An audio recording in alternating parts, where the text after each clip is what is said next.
Good evening, brother. This evening, we'd like to put on a presentation that is long overdue. We had planned on doing this quite a while back, and we've got so much other work to do in the Lord's vineyard that we've put it off. But recently, it's been called to our attention that this is something that needs to be put out in the vineyard. Many have come to us over the years asking about a certain organization, upa7.org, and the YouTube site of Universal Publishing Association.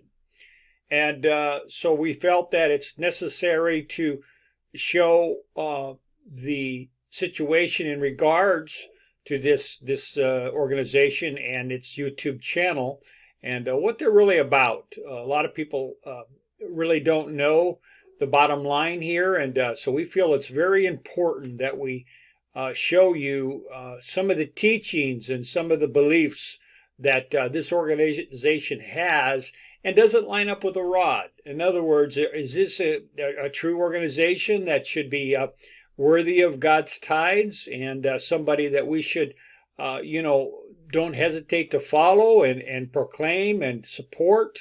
Or is it a counter voice? The rod warns us in General Conference Special, page 8, that any other voices that teach apart from the rod will lead us into perdition. So it's very important we know who is who and what they really stand for. We have prayed. We ask that you do the same and claim the promise of John 16:13, and he will be faithful and guide us into all truth. Let us begin.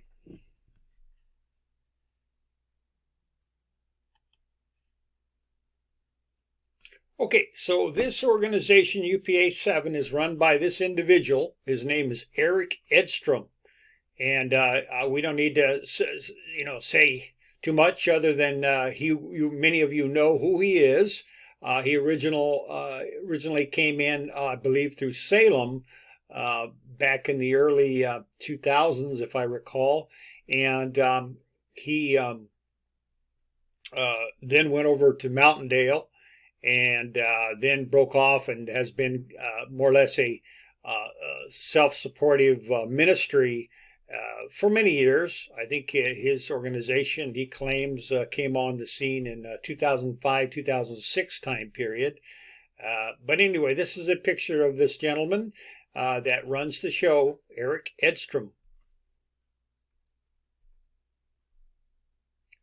Okay, so we have three references that we thought would be very applicable to the presentation that we're going to put on. The first one is, you, therefore, have no excuse, you who pass judgment on someone else. For at whatever point you judge the other, you are condemning yourself, because you who pass judgment do the same things. So when you, a mere man, pass judgment on them and yet do the same things, do you think you will escape God's judgment? That's found in Romans 2:1-3.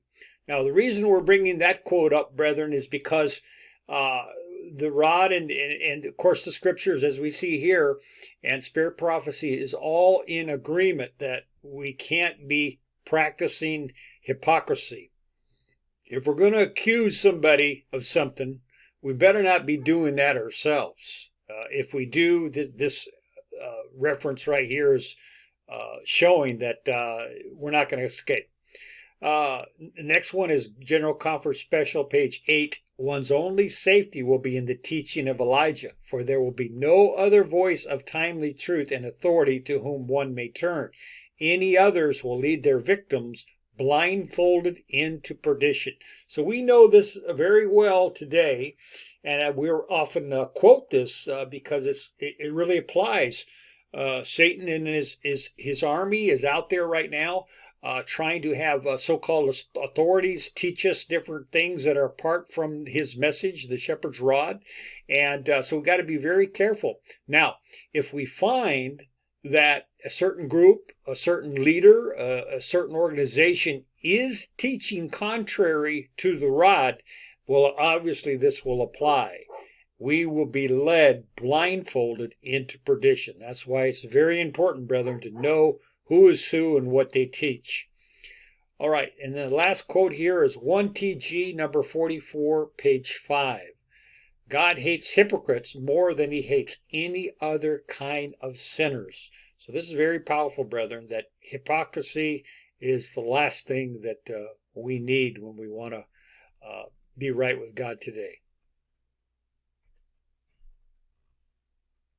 All right, so the questions for this study will be, number one, is it true that UPA7.org really is the Shepherd's Rod organization authorized by God today? Number two, is the leader, Eric Edstrom, teaching one thing and practicing another? Can hypocrisy be acceptable today? Number three, is it true that what UPA7.org teaches, that individuals can be the storehouse, keeping the tithes and dispensing them as they see fit, a rod teaching? Number four, if UPA.org is not really God's true organization, what summary points can be listed as to why not? Number five, what happens if I am found involved with a false organization not authorized by God? So we see these questions are very, very important for us to answer in regards to UPA 7. We'll get to know these questions. We'll make sure that we address each one, and you'll be a little more enlightened about this situation. All right, so what is important today is to hear exactly from the individual themselves, what they're teaching, what's going on with them, as opposed to us telling you what they say, so you can get a firsthand knowledge of what's going on. 1986, a group that had been cast out by Salem around Mount Dale, New York, discovered the Yucaipa Davidians, the older ones, and they joined together in 1986. But shortly thereafter, a faction within this Mount Dale group, led by Norman Archer, decided they had to go back to Waco, based on statements in the old codes, and they fomented this split in 1991 and organized what we call the New Waco. So now you have to decide, well, who's right and who's wrong there. Well, Mount Dale kept the literature alive until around about the year 2004 or 5, and they began to retypeset the literature. And so out of necessity, in 2006, the efforts were begun to re-establish the original Rod literature, and that was the origin of UPA7.org. So this section we call a scattering period. Clearly, you see all the factions. Somebody has to be representing the truth and a number of counterfeits. So this is fact evidence of scattering of the message, no unity, every wind of doctrine blowing. Okay, so that was the first clip that we'd like to show. Let's go ahead and look at the second one here.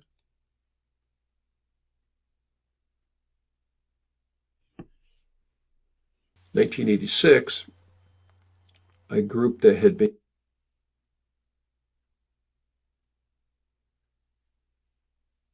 cast out by Salem.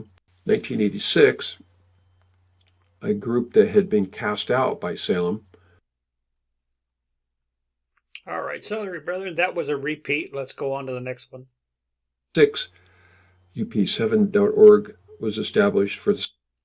Before we go further here, I do want to bring to your attention, this is a chart that UPA7 makes in this presentation. And if you'll see, you can see the different associations, Los Angeles, which was when the message came.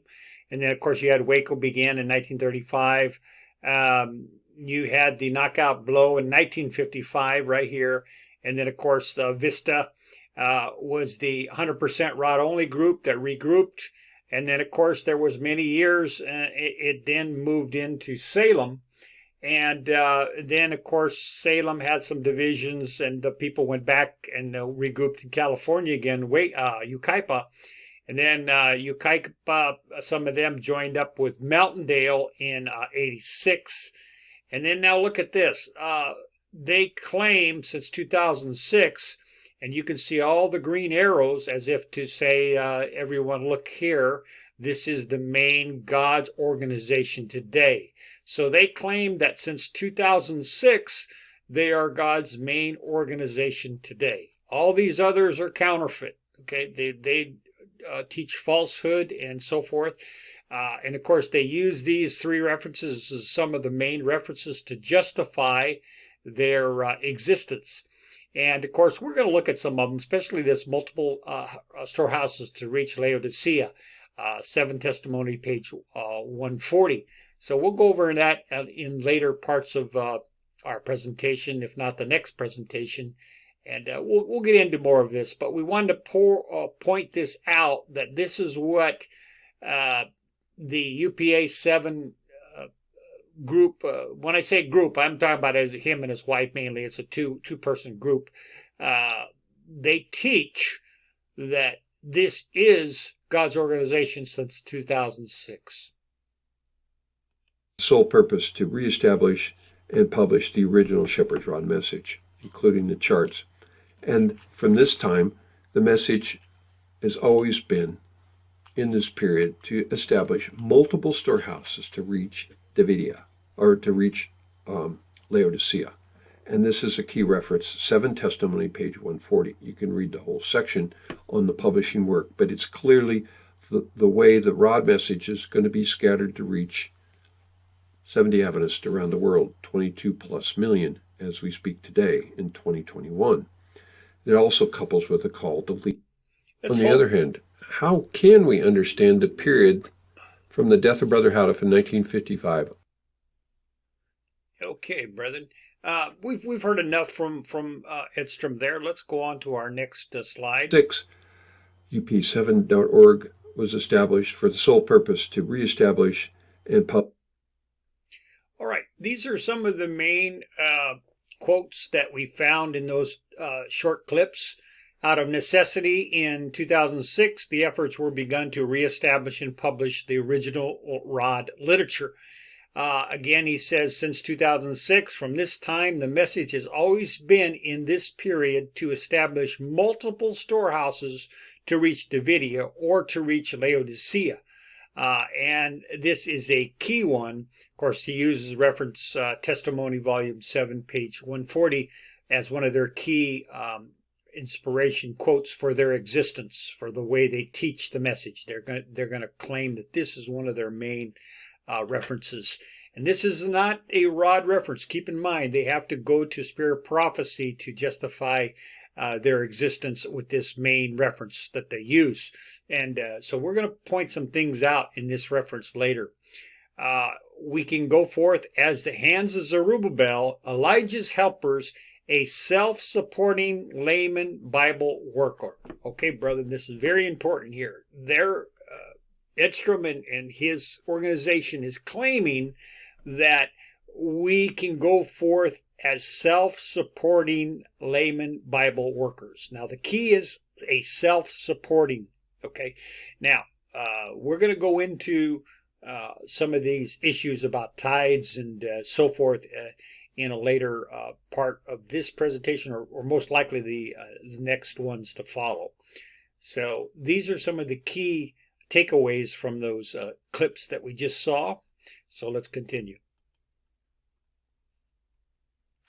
All right, so to answer the first question, is it true that UPA 7 really is the SROG organization by God, authorized by God today? Okay, here's what UPA 7 teaches on its own website. After the attempted knockout blow predicted by Brother Houteff occurred in the spring of 1959, the few faithful Davidians that were scattered about reorganized the storehouse in Arlington, California in 1961. Here the association operated until session voted to move in an eastward course across the United States, again upon prayerful consideration of Ezekiel's river. In 1969, it was decided to relocate the association to Salem, South Carolina, which was completed by 1970. I want to highlight the red areas that UPA says, here the association operated until the session voted to move in where? Eastward course across the United States, again upon prayerful consideration of Ezekiel's river. So the UPA organization here shows the importance of this Ezekiel river, the prophecy. This was prompted in part by the location of one of the original Davidian rest homes operated by the Smith family, which already had a building at a good location available. Here it operated as a proper storehouse, having an executive council, publishing free literature, holding sessions, issuing certificates of fellowship, cards, etc.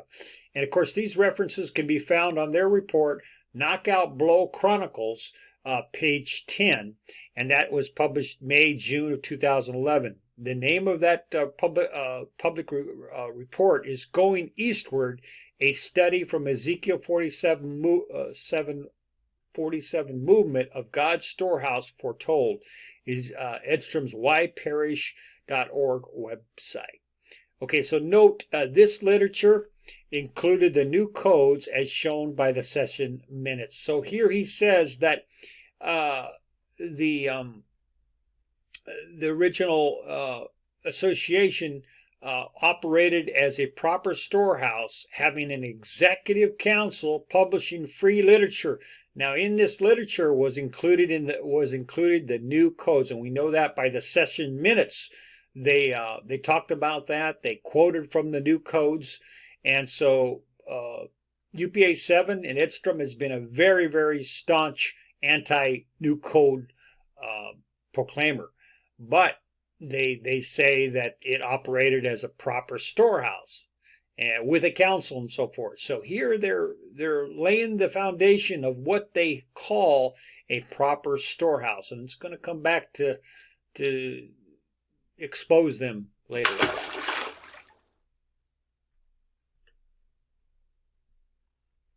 All right, so we have some questions for UPA 7. Do they have an executive council? Are they part of the eastward course according to the Davidian Seventh-day Adventist history? Do they hold regular council sessions? If not, are they then operating as a proper storehouse according to their own definition? So we see that from their own definition, they have to be doing this stuff to be what's called a proper storehouse. And so we're going to look at some of these things. We can already say that according to their teachings and so forth, they do not have an executive council. So that's the note is the answer to that one. Are they part of the eastward course according to the Davidian history? Well, we'll find that out. Holding regular council sessions, obviously not. And so according to their own labeling of a proper storehouse, they fail on their own definition. All right, so let's go here and see what the rod message says about the importance of the eastward course of the work. It has been evident for some time that it would soon be necessary to seek a more central location for the office in order to serve the whole field efficiently. So those at headquarters have been praying very earnestly over this matter for many months, and as they kept on praying for light, the Lord finally indicated definitely that beautiful Southern California was no longer to remain the center of his work for the lost sheep of the house of Israel, but an eastward course was to be seen in the stream from that fountain, which is to swell into the great river of Ezekiel's prophecy. And plans were soon formulated whereby a thorough search could be made in the territory indicated by the Lord where the future headquarters were to be found. So here we see that the message itself lets us know that the eastward course was the proper course for the headquarters, for the main movement of God's people. And this is very important. All right, so let's take a look at the map of the United States, and we'll kind of go over the history. Of course, you know, in this general area is Glendale, California, where the message began, 1930. And then in 1935, it came over down in the eastward direction, like the rod just said, to Waco, Texas. Okay, now we know from history that in 1955, after Brother Houteff died, Florence Houteff came on the scene and caused a lot of problems. And because of her false prophecy, in 1959 came what's known as the knockout blow. In other words, it almost knocked the message out. Not quite, because the message got bounced back and got back on its feet. However, to do that, in 1961, these brethren and some other brethren across the United States had to regroup. So they went back to California in Arlington, I believe it was, and a very similar area to Glendale, and they had to regroup because of the knockout blow. So this was the exception to the river. Because of that, the Lord guided the people back here to regroup. We know that they couldn't have regrouped here because there was trouble with the property. Florence Houteff put it up for sale, liquidated everything, and so it was just a big mess here in Waco, Texas. Of course, you had the branch coming in and causing all kinds of problems. So the Lord in His infinite wisdom made sure that the brethren get out of this troubled area and go back and regroup. So in 1969, after being there for several years, they decided, based on Ezekiel's eastward course in the river of 47, that they should go eastward. So they continued straight on out over here to South Carolina, and they were here for several years until the great breakup of Mountaindale. Mountaindale people involved with Salem could not agree to the teachings from Don Adair. He was bringing some strange fire teachings. Among them was those with, and proclaiming that there'd be more than 144,000 sealed from the church at Ezekiel 9. So anyway, they broke off and they headed east again. And you'll see this red arrow here. This is another eastward direction, and this is called Mountaindale, California. And so in 86, they established their headquarters, and they are even there today. Okay, so you can see a course heading east, straight on through, all the way up to New York. Now, let's start looking at this river and justifying how can it be that the river continues to go eastward and then comes up here to Mountaindale and turns around and comes back up here to Tennessee. This is where UPA 7 is located, brethren. So in order to believe God is working and making UPA the main storehouse, we have to take and understand that the river does a U-turn up here and heads back west. Very, very false, brethren. This alone shoots down the idea that UPA 7 is God's storehouse. God doesn't work that way. He makes a prophecy and He holds to it. In order for us to believe that UPA 7 in Tennessee is the storehouse, we have to throw out the eastward direction of the river and buckle back around and come back into Tennessee. Okay, so we can see the folly right here on this point alone. There's much more we're going to show you, but this point alone is striking. All right, we have another evidence of that eastward course. Then said he unto me, these waters issue out towards the east country and go down into the desert and go into the sea. Ezekiel 47:8. It is remarkable to note how perfect these symbols are in each instant.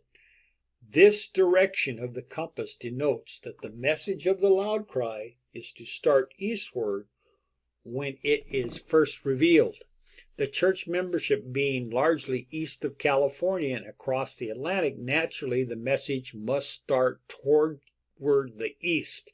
This symbolical prophecy reveals that the message of the loud cry is to originate in California. East being the biblical direction of idolatry, it also signifies that the message is headed toward the conversion of sinners and the destruction of idolatry. And it shall come to pass in the day, saith the Lord of hosts, that I will cut off the names of the idols out of the land, and they shall no more be remembered. And I also will cause the prophets and unclean spirits to pass out of the land. Zechariah 13, verse 2. Of course, this can be found in Shepherd Rod, Volume 2, page 296 and 297. So again, brethren, we see the importance of the eastward direction. We see that it's originate in California and head east.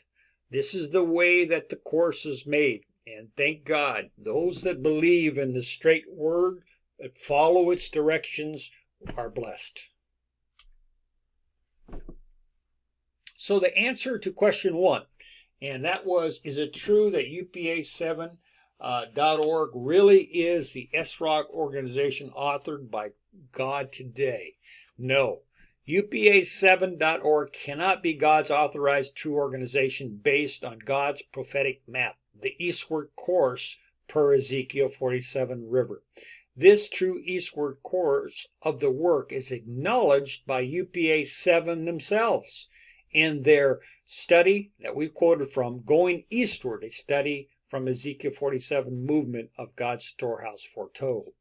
Of course, that can be found on their Knockout Blow Chronicles, page 10, and that was issued May and June of 2011, and can be found on their website, yparish.org. Despite this, UPA7.org promotes confusion and deception by claiming it is God's true storehouse today. It operates as a mom and pop shop, as it were, with no proper counsel, no regular sessions, etc. So we see, brethren, that from this point, which is not a light one, this is very important, we have answered our first question. No, it cannot be God's true organization. It's making a mockery, and even UPA 7 acknowledges itself that the message, the headquarters, goes eastward, not buckles around and starts going back west. All right, these are more quotes from UPA 7. The devil is busy spreading confusion amongst Davidians concerning this prophecy due to the serious implications of its correct understanding. Well, amen. Their own study tells us that there's confusion among Davidians, and that is true. Even UPA 7 said these words, and yet they're confused. So, brethren, this is very striking. And then, of course, we have on the same report, page 21, hopefully and prayerfully, individuals reflecting this sort of attitude have taken the time to read this study. He's talking about that study right there, through, and can see the obvious importance of Ezekiel's prophetic river to the location of God's storehouse from the onset of the message in 1932 up until our present day. Now keep in mind, this was June of 2011. So when this report came out, he was saying that the river was important to know the location of God's storehouse. So we can see a blind spot here, brethren, that he's teaching one thing and yet ignoring it for the fact that Tennessee is a turnaround from the East Course heading back west. Total confusion, brother. All right, so this concludes part 1. Now, part 2, we're going to go into these other questions. As you see here, is the leader teaching one thing and practicing another? Can hypocrisy be acceptable today? Is it true that what UPA.org teaches, that individuals can be the storehouse, keeping the tithes and dispensing them as they fit? Is it a raw teaching? This is very important, brother. We're going to concentrate particularly on this number 3 question, because as you'll find out in the more studies that we do, is that is one of their primary teachings, that you can pocket your tithes and keep them as long as you do, quote, the right thing. And so we're going to find out if the rod teaches such thing, or does it teach something completely different.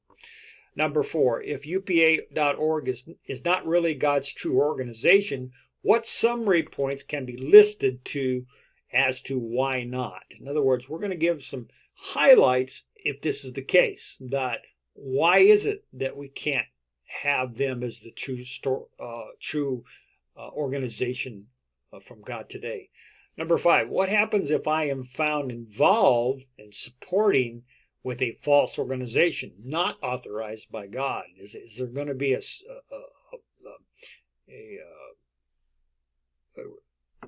problem here from God if we're found supporting and involved in such an organization? We also, have done reports about Lennox Sam's organization. The same thing applies. If we're found supporting and getting involved with false organizations, is there going to be a cost? We're going to look at that. Okay, brother, this concludes our first report. We'll bring part number 2 and maybe even part number 3 if we have a lot to say, and give you more light about the situation. So until next time, we pray that the Lord of heaven continues to guide you into all truth. Amen.